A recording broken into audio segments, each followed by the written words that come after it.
along the lines of this topic of transformation, you say something I think was really helpful and profound, which is that transformation doesn't accuse the past or current situation of being wrong.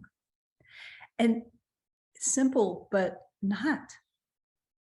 Simple, but not. Well, I make a distinction between change, which is wonderful and important, and transformation.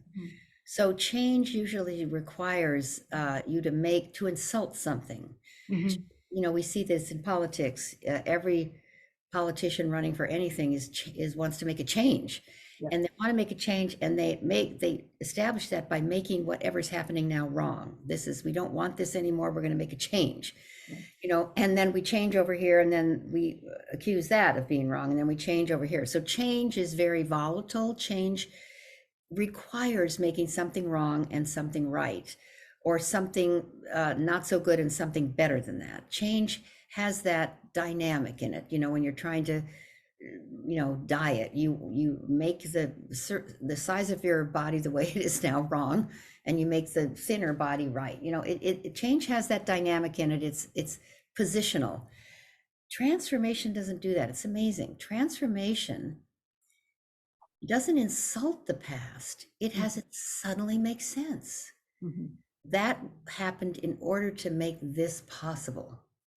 And so you stand on the shoulders, on the contribution of what came before. It doesn't insult the past. It doesn't insult the present. And it creates a new future. And so transformation has that quality to it that is respectful.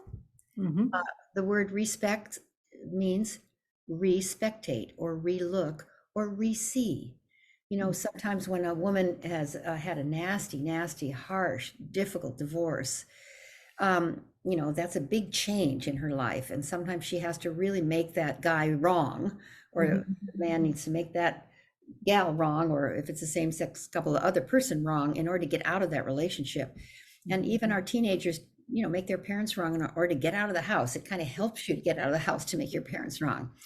But eventually, you know, just as the poets say, a child who becomes 21, 20, they look back and see how wise their parents were. Sometimes women or men who've gotten out of a toxic relationship look back and say, my God, I'm so grateful that it didn't work out, because I didn't have my independence. Now I have it.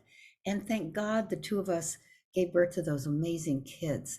Thank God, you know, sometimes, not always, a transformation occurs, and the guy or gal you were with becomes your very, very best friend. And that's a transformation.